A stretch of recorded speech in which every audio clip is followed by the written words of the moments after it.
sambil ngerokok juga. Dia habis itu kayak langsung ngambil tangan saya, terus langsung rokoknya tuh langsung diginiin. Kayak ada bekasnya masih. Darah itu udah banyak di kamar. Soalnya nggak terlalu dalam, tapi kan namanya juga di sini pasti berdarah. Pasti berdarah. Nggak, maksudnya kenapa kamu sampai sesayang itu?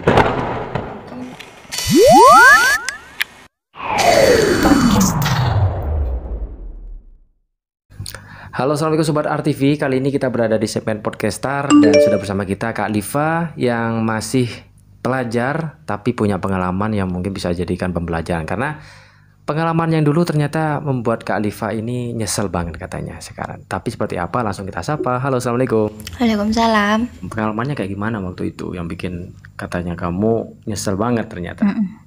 Mungkin kayaknya kayak diawalin dengan kenal dia kan dari game gitu. Dia dari game si A. Oke, si A ya.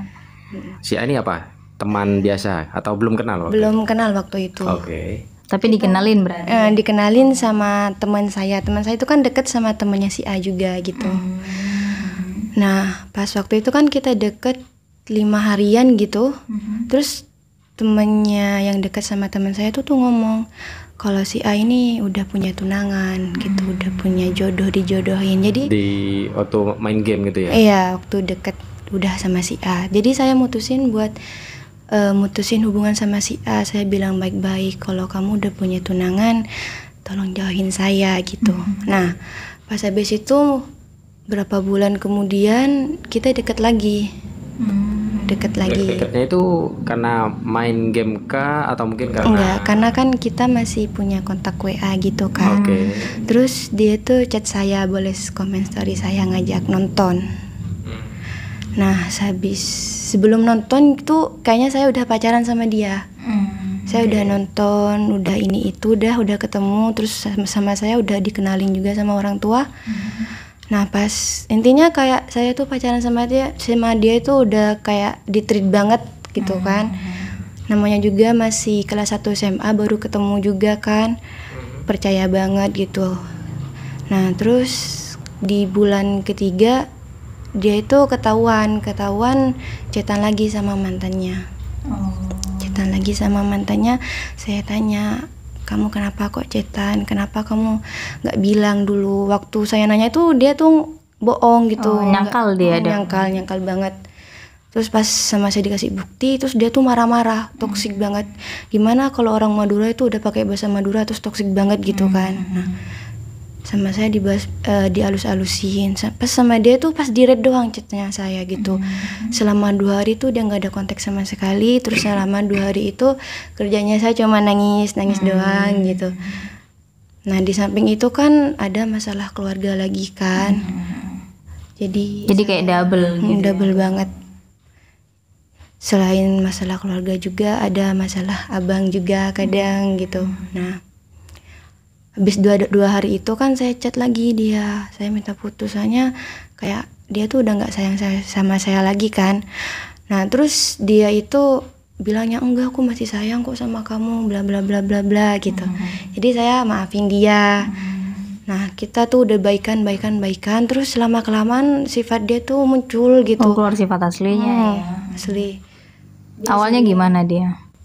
Cuman marah-marah doang kan, soalnya mungkin karena emang udah dari kenampakannya kan kayak udah sifatnya keras, jadi saya maklum-maklumin aja gitu. Cuman pas lama-kelamaan dia sering chatan sama mantannya, kayak nanya tugas ini itu gitu. Pas terus dia tuh kalau saya bahas itu tuh dia tuh emosinya nggak karuan. Dia tuh kadang sering mukul barang-barang di sekitar dia gitu. Gitu. Sampai pecah. Kadang HP-nya juga sampai dibanting, LCD-nya rusak semua. Hal-hal kayak gitu sering? Sering banget. Cuman sama saya kayak nggak apa-apa lah gitu. Karena masih cinta ya. Masih cinta. Nah, di bulan keempat tuh dia ketahuan lagi sama saya jalan sama mantannya. Ya, terus waktu pulang sekolah saya samperin ke kontrakannya, nanya, kamu ini gimana sih kok jalan lagi sama dia? Katanya udah nggak mau berhubungan lagi kan. Waktu itu kan sore mau menjelang maghrib jam 5-an gitu. Terus dia marah-marah nggak karuan sambil ngerokok juga kan. Sambil ngerokok juga. Dia habis itu kayak langsung ngambil tangan saya, terus langsung rokoknya tuh langsung diginiin. Kayak ada bekasnya masih. Oh iya. Iya, ada bekasnya. Saya cuman bisa nangis doang gitu. Terus dia cuman diem, terus aku bilang, kamu mau apa sekarang, udah gitu. Dia cuman diem, terus habis itu dia minta maaf, aku minta maaf ya karena ini itu gitu. Saya maafin, oke lah, tapi janji jangan ngulangin lagi, kata saya. Nah, janji. Pas habis itu kan ulang tahunnya saya kan, lama-kelamaan ulang tahun saya, dia rayain juga. Saya tuh diundang ke rumah, soalnya saya rayain sendiri. Nah pas 2 hari kemudian dia ketahuan lagi sama selingkuhannya. Berarti masih mengulang kesalahan yang sama gitu. Terus selingkuhannya lagi, terus saya nanya lagi, dia marah-marah lagi.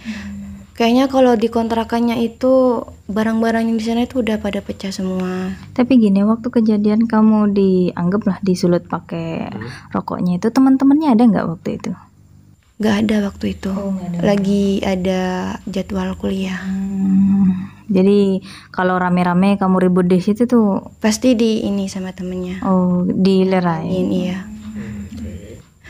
Ketahuan lagi, terus dibanting lagi. Kayak dia tuh kan waktu itu suka minum juga. Terus dikoleksi wadah-wadahnya juga itu, dia diambil terus dibanting kayak ke dinding. Gak ada yang tahu? Gak ada, kompleks sana itu sepi banget gitu. Di kontrakannya itu kompleknya sepi. Nah pas habis itu tuh bulan ke-5 kita putus. Gara-gara kan dia ketahuan selingkuh kan. Nah waktu itu saya emang gak mau putus. Cuman dia kekeh mau sama si selingkuhannya, sama si mantannya itu, tetap sama si mantannya. Justru kamu yang gak mau putus? Iya. Nah saya nangis tuh kan, nangis minta balikan sama dia, ngemis juga. Terus sama dia tuh tetap nggak mau, aku udah nggak mau lagi sama kamu. Saya sempat nanya apa yang kamu suka sama dia gitu.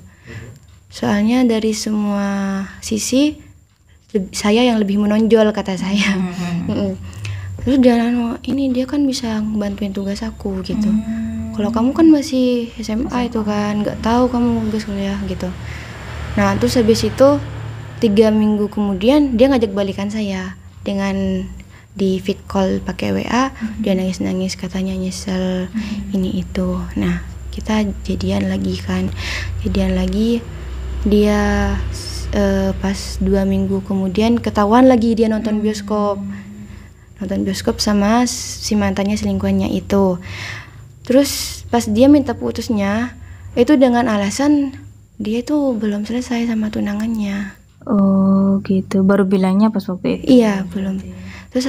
Terus saya itu maksa juga gak mau putus, kata saya. Gak apa-apa saya dijadiin selingkuhan, gak apa-apa saya anggap dijadiin kekasih gelap, kata saya. Yang penting saya sama dia gitu. Si A itu tetap gak mau gitu. Ini itu. Terus saya kan curhat ke mami saya gitu, kalau saya putus gitu. Kata mami ya gak apa-apa, namanya juga udah takdir gitu. Kata mami gak usah nangis lagi, nangis sekarang aja, nanti nyesel gitu. Tapi tetap nangis lagi gitu. Sampai saya itu mau bunuh diri. Udah mikir apa aku mau bunuh diri aja. Soalnya dari belakang juga keluarga ada masalah juga. Iya tetap masalahnya di tahun itu semua gitu. Saya mikir saya mau bunuh diri apa enggak. Nah pulang sekolah itu saya ngunci kamar. Nah ngunci kamar waktu itu jam 4 sorean nyampe rumah kan. Di kamar itu kan emang selalu sedia pisau dapur, soalnya saya tuh sering beli ini itu buat buka bungkusnya gitu. Terus saya cuma nangis doang, lihat TikTok gitu yang sedih-sedih. Terus saya lihat pisau, terus saya mikir apa saya mau bunuh diri aja gitu. Saya udah nggak kuat lagi gitu. Mikir. Saya ambil tuh pisaunya, dipikirin aku mau bunuh diri. Posisi pisaunya ada di di kamarmu? Iya, di kamar. Soalnya kan saya selalu nyediain pisau buat buka ini itu yang dibeli saya. Saya tuh ambil tuh pisaunya. Saya mikir saya mau bunuh diri lewat apa gitu, pisau ini mau saya tancapkan kemana. Terus saya mikir kayaknya kalau mutusin Nadi nggak bakalan sakit-sakit banget, kata saya. Masih mikirnya. Pengennya mati tapi nggak sakit gitu. Terus saya kan kalau Nadi itu kan biasanya di sini kan. Nah saya itu waktu itu di sini. Gitu. Cuman udah nggak ada bekasnya lagi, soalnya saking bencinya sama saya tuh dibeliin produk-produk yang ngilangin bekas itu. Sama saya di gini. Disilet dong jadinya. Iya di gini. Terus waktu udah keluar darah udah perih gitu, terus saya sadar gitu, kayak langsung nyambung lagi ke dunia ini gitu kan. Langsung mikir, ntar kalau saya mati orang tua saya gimana gitu, mami saya kalau ada apa-apa cerita ke saya gitu, adik saya nanti gimana, abang saya kan udah jauh gitu di tugasnya, terus nanti orang tua saya, nenek-nenek kakek saya itu gimana gitu, kata saya kalau nggak ada saya. Terus nanti saya mau gimana, soalnya dosa saya masih banyak gitu, pahala belum banyak gitu. Mikir ini mau dilanjutin apa gimana. Darah itu udah banyak di kamar, soalnya nggak terlalu dalam tapi kan namanya juga di sini Pasti berdarah. pasti berdarah. Terus saya mikir, ya Allah ini gimana, saya mau bunuh diri apa enggak gitu. Terus tiba-tiba mami Ketok pintu. Iya, ketok pintu. Nah, yang mau makan. Terus saya, oh iya, berarti ini saya belum ditakdirkan untuk mati gitu, kata saya.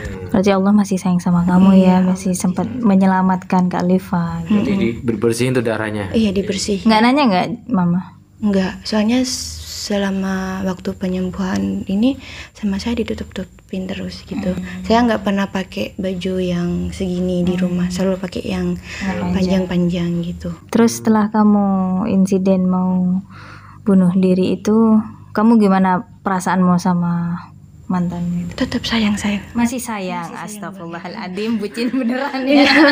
Berarti salah satu alasannya kamu waktu itu hanya bucin doang. Bucin. Terus Nggak ada masalah-masalah yang lain ya. Enggak, maksudnya kenapa kamu sampai sesayang itu? mungkin kan dia tuh kan bisa jadi rumah buat saya, tempat curhatan hati saya.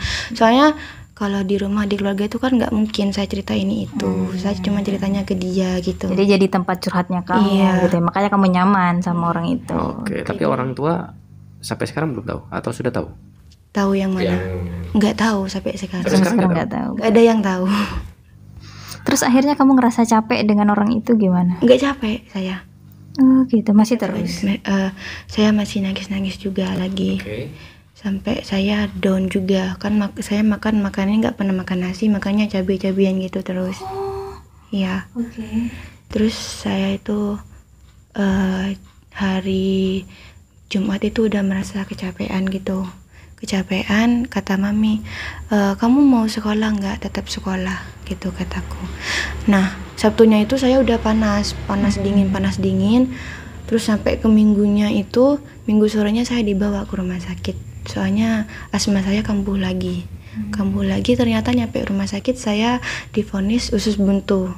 Karena makan cabai terus. Iya, makan cabai terus. Saya di waktu itu dioperasikan. Mantan saya emang waktu itu pernah ngechat saya, kamu gimana di rumah sakit gitu. Berarti kamu ngabarin dia kalau kamu di rumah sakit? Enggak, dia tahu sendiri kayaknya dari teman-temannya mungkin. Soalnya waktu itu saya sering naruh story gitu juga di rumah sakit. Dia tuh katanya mau jenguk saya, cuman katanya malu gitu. Kenapa kamu malu gitu? Aku butuh kamu di sini gitu kataku. Nah terus dia nggak bisa sampai saya selesai operasi. Oh, nggak nengok kamu juga? Nggak nengok saya sama sekali. Terus lama kelamaan waktu penyembuhan operasi dia datang lagi ke saya ngajak balikan. Saya terima. Masih diterima. Masih diterima. Itu total sudah berapa? Berapa kali putus nyambung? Putus nyambung kayak 3 mungkin nih. Oke. Saya balikan lagi sama dia. Kayaknya hubungannya itu cuma 3 mingguan doang. Oh, setelah balikan itu? Iya, setelah balikan. Terus? Soalnya dia ketahuan selingkuh lagi.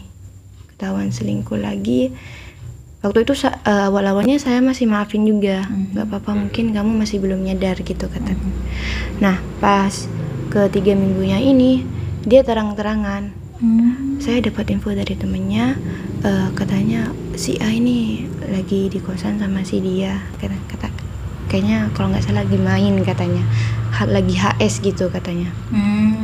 Saya jemput ke kosannya, terus dia itu ini kayak terkejut gitu, kok saya bisa tahu gitu. Di situ ada perempuan itu? Ada. Oke. Mungkin bodohnya saya tuh waktu itu kenapa nggak jambak gitu, cuma didiemin doang gitu. Ya karena kamu shock waktu itu ya shock kan. juga. Terus saya itu apa ya, udah ayo pulang, aku jemput kamu, gak usah bahas ini, nggak apa-apa, aku maafin gitu.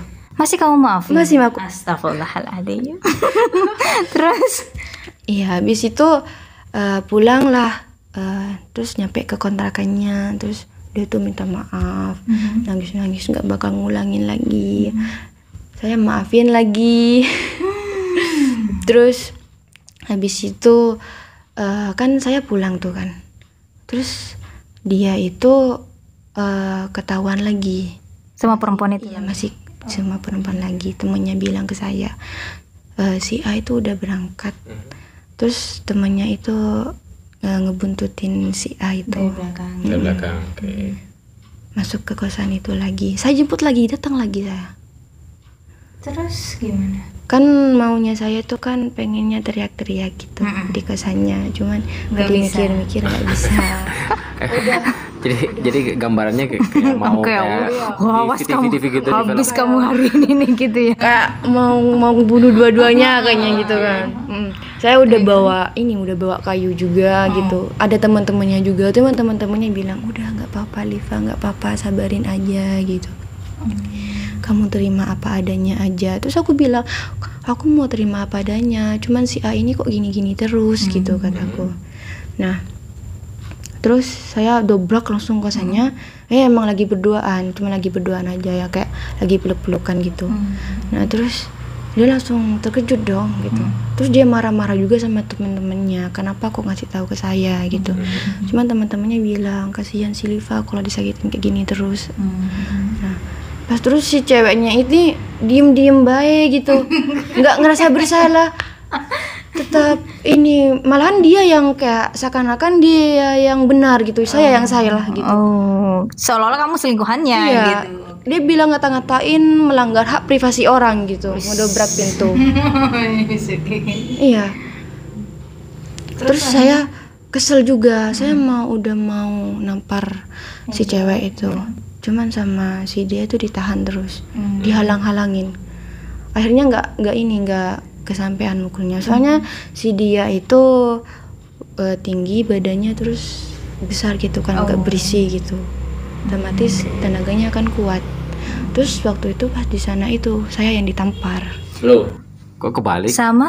Sama si A. Oh, sama si A. Astaga. Berarti dia lebih milih yang Yang satunya. itu Iya. dong ya. Terus? Si cewek. Terus saya nangis-nangis di kosan itu, terus sama teman-temannya dihalang-halangin, dimarah-marahin juga si A ini.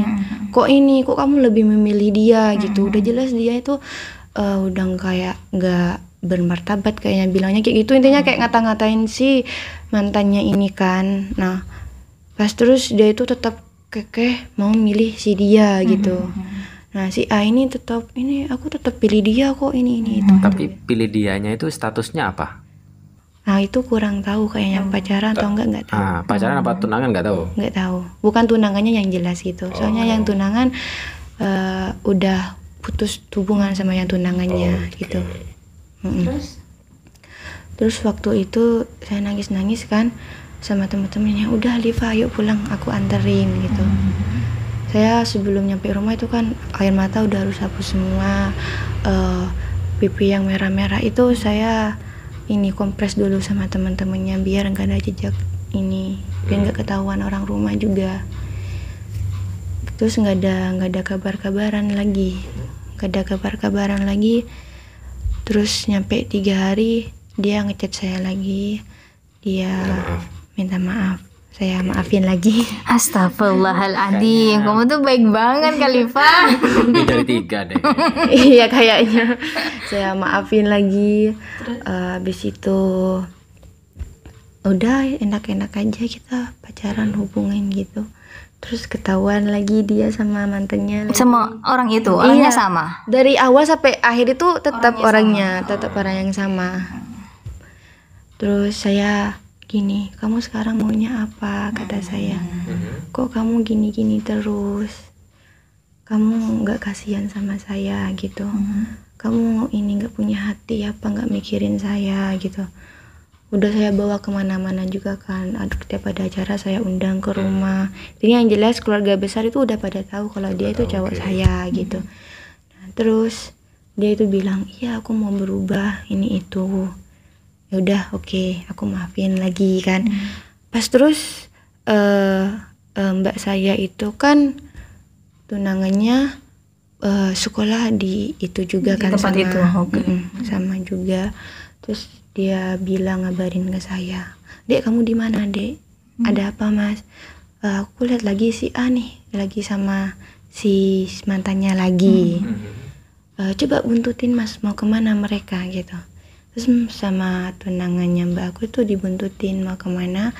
Ternyata itu ke kosannya lagi, ke kosannya si cewek lagi. Nah berketepatan kosan ceweknya itu kosan campur kan, jadi nggak masalah cowok-cewek yang masuk. Loh ngapain mereka? Nggak tahu deh, mereka udah masuk. Nah sama si Mas itu kan, udah sini kamu buruan, ngelabraknya sama Mas aja, nanti kamu bareng sama Mbak juga gitu. Saya berangkat sebareng Mbak, ayo Mbak ikut saya ke kosannya si ini gitu. Berangkat lagi, iya beneran mereka melakukan hubungan seks, iya HS lagi. Terus sama si Emas itu kan udah mau sampai dihajar juga kan, cuman sama saya ngemis-ngemis nangis-nangis, udah Mas nggak usah dipukul, kasihan mereka gitu.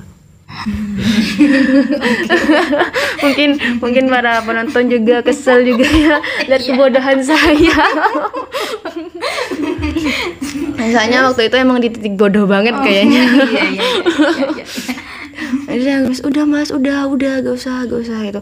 Itu tetangga kosan juga pada keluar gitu, kayak lihat ada apa gitu. Rame berarti ya? Rame. Mungkin nggak terlalu rame sih, cuman rame gitu. Kayaknya 7 orang 8 orangan yang keluar. Ada apa gitu. Tetangga kosannya juga ngehalangin, mas saya juga yang mau gebukin gitu. Saya juga di sana udah pada nangis gitu kan gitu. Saya udah teriak-teriak juga, cuman kalau mukul enggak. Udah lemes badan gitu. Saya udah dimaafin berkali-kali, tetap aja itu doang yang dijadiin selingkuhan gitu. Terus habis itu ditenangin sama tetangga kontrakan itu kan, sama kosan maksudnya.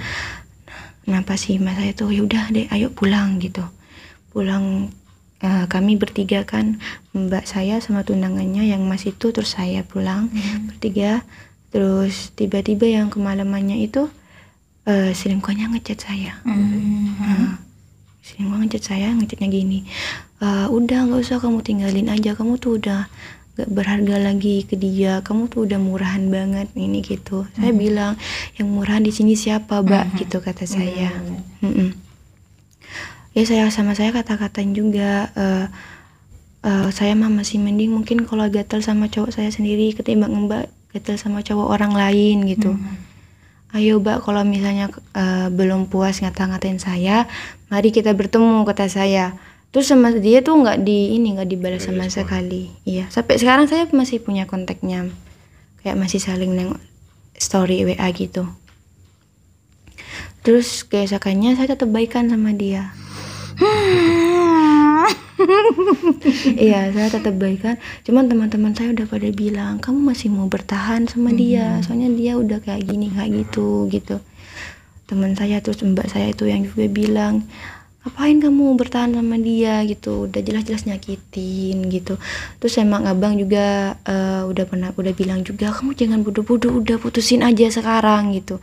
Kalau kamu nggak mau putusin, emas yang putusin gitu. Iya. Oke. Dia sampai ini kan, habis itu saya mikir apa saya udah mau putus, cuman saya masih sayang juga gitu, nggak bakalan rela juga ngelepasinnya.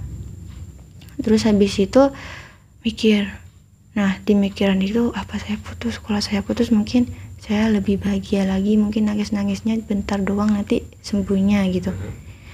Emang saya minta putus sudah habis itu, cuman dianya nolak gitu. Dianya nggak mau, katanya masih sayang, masih ini itu gitu. Terus sama saya itu dimaafin, nggak apa-apa, oke kita tetap lanjut kata saya. Terus ketahuan lagi. Nah pas waktu ketahuan itu saya udah benar-benar kayak udah mau mengikhlaskan dia gitu, mengikhlaskan dia. Jadi oke kita putus sampai sini aja gitu kata saya. Langsung terima nggak yang cowok itu? Terima langsung terima. Soalnya mungkin si selingkuhnya ini mungkin udah pacaran sama, iya. Soalnya waktu ulang tahunnya si selingkuhnya ini dia tuh ngasih ini itulah di SG-nya gitu saya lihat. Terus lama kelamaan dia minta balikan lagi sama saya, ngemis-ngemis, nggak bisa tanpa saya gitu katanya. Si selingkuhnya itu beda banget sama saya katanya. Cuman saya udah nggak mau nerima lagi gitu, udah capek juga. Terus dia tuh sempet udah nyampe ke rumah, katanya mau minta maaf langsung ke orang tua saya juga. Cuman sama saya nggak dibolehin, tetap saya usir gitu. Soalnya kalau saya terima lagi mungkin nanti kebodohan terulang lagi ya. Terulang lagi gitu kata saya.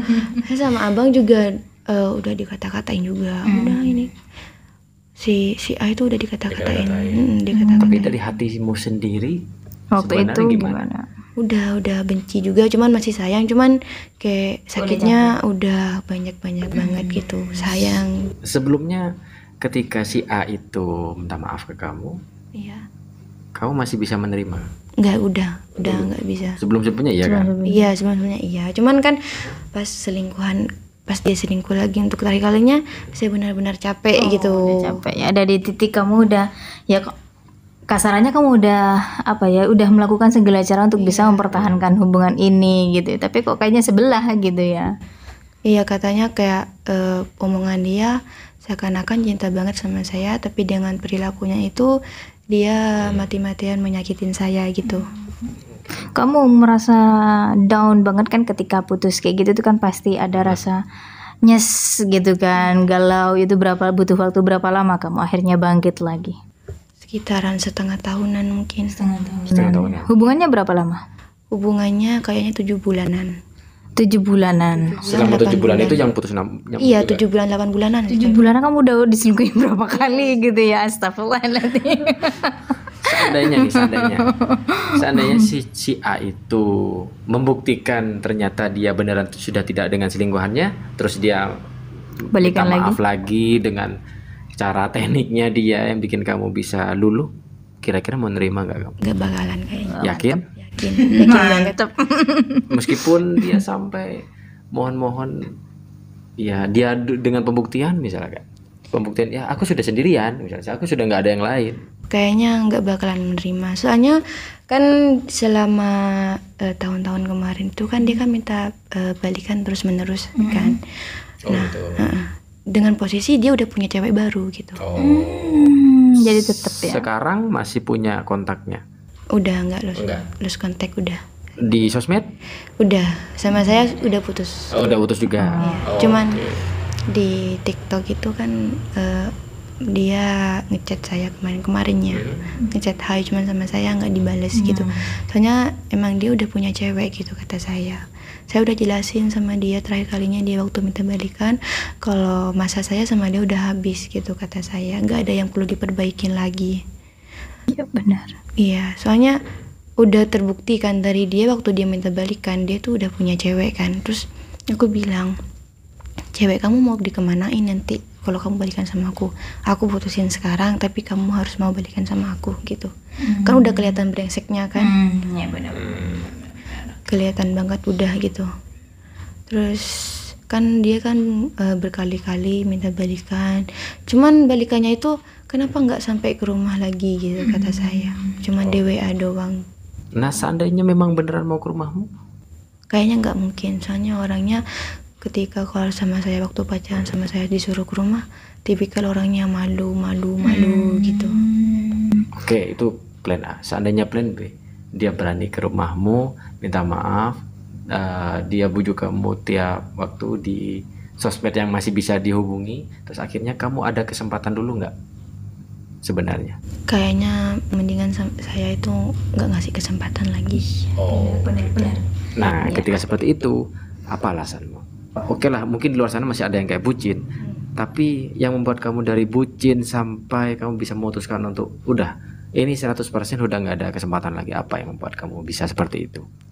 Dari cara dia kan, dia selingkuh berkali-kali juga, pernah nampar saya juga kan, pernah disudutin sama rokok juga gitu. Saya mikir gitu, ntar masa itu keulang lagi ke saya lagi gitu. Kalau kata saya sih mendingan sakit karena orang baru ketimbang sakit sama orang lama yang sakitnya cuman itu aja gitu, kata saya. Iya benar, karena kayaknya itu emang udah watak deh ya kan, karena dia tidak bisa merubah dirinya dia gitu ya kan.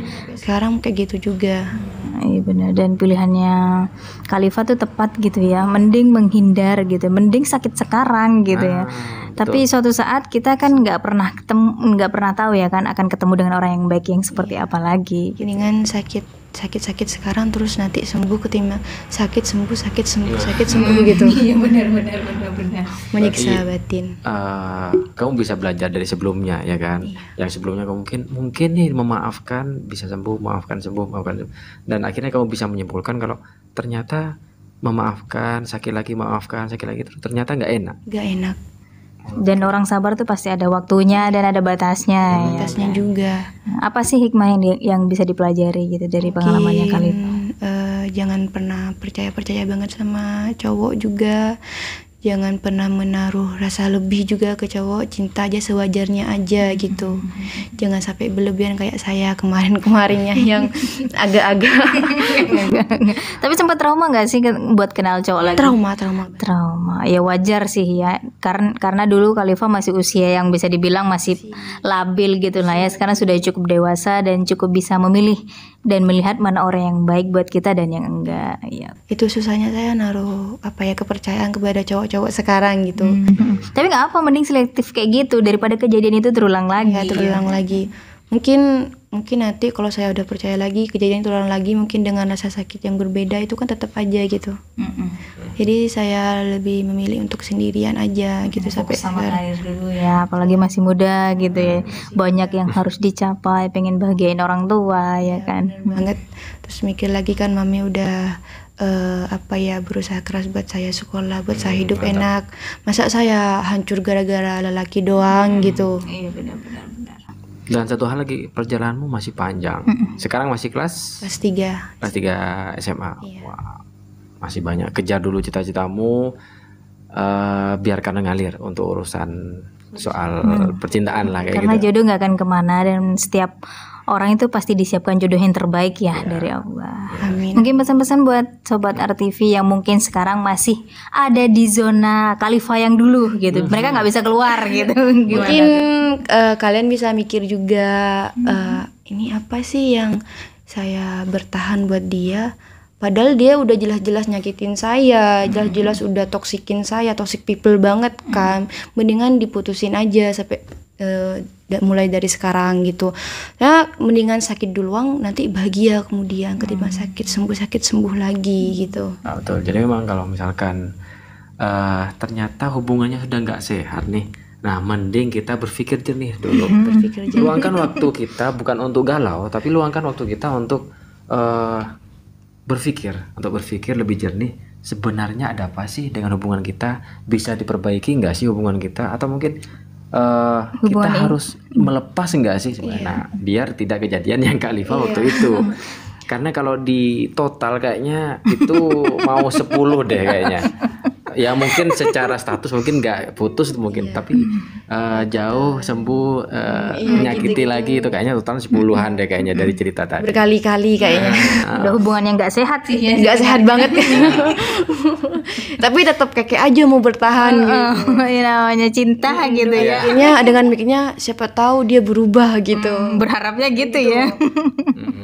Ya namanya juga berusaha ya kan. Siapa tahu kayak gitu. Ya kalau ternyata endingnya seperti itu, Khalifa tetap yang menentukan sebagai yang punya keputusan kayak gitu ya kan. Ya soalnya kalau saya diem-diem aja kan tetap aja kayak gitu. Iya, nggak berubah-berubah ya. Berubah-ubah kalau nggak ambil keputusan gitu. Tapi perasaan kalau ketemu kayak gimana dengan si A? Nggak sayang, cuman kadang kalau ingat lagi tuh sakit lagi gitu. Iya, ingat sakitnya. Ingat sakitnya. Kenapa harus kayak gitu ya? Seandainya sakitmu sudah habis, akankah kamu bisa menerima si A atau mau menerima yang lain? Mungkin menerima yang lain aja. Iya, mantap. Ya, mending gitu ya daripada orang yang sama. Dari orang yang sama. Soalnya kan waktu masa-masa juga ada satu lagu yang kalau denger itu suka keinget dia. Suka nangis-nangis ada gitu. lagu-lagu khusus, bareng gitu ya. lagu spesial gitu. Iya, judulnya itu Tak Ingin Usai, dari siapa itu lupa. Intinya Tak Ingin Usai. Oh, oke, Keisha. Dari Keisha. Oke, Syah. Itu masih ingat gitu ya. Kalau waktu itu dengar lagu itu nangis-nangis gitu. Terus sekarang? Enggak, udah biasa Cuma aja gitu. dup gitu Iya, ya. cuma kayak nyes gitu udah gitu. Tetap lanjut nyanyi gitu. Yang penting sekarang sudah dijadikan pembelajaran untuk Kak Liva. Semoga kedepannya lebih baik, karena kehidupan ini nggak hanya isi soal percintaan, masih banyak. Kehidupan itu banyak problemnya, keluarga, percintaan, Pertemanan, ilmu, iya, pendidikan, ekonomi. ya semuanya itu. Jadi kalau kita pikirannya hanya fokus di situ, nggak berkembang gitu. Iya, nggak berkembang, kayak nggak ada value-nya. Yes. Dan Karena akhirnya setiap ujian tuh juga pasti membuat kita itu semakin dewasa, ada pelajaran yang harus kita ambil kayak gitu. So- untuk bekal kita ke depannya gitu. you must be a smart people dan harus mengambil pelajaran dari semua itu. Iya. Oke, thank you buat Kak Liva. Tetap semangat ya. Iya, siap. Kejar cita-citanya. Siap. Oke, dan buat Sobat RTV, ambil positifnya, buang negatifnya, dan see you in the next video. Bye bye. Assalamualaikum warahmatullahi wabarakatuh.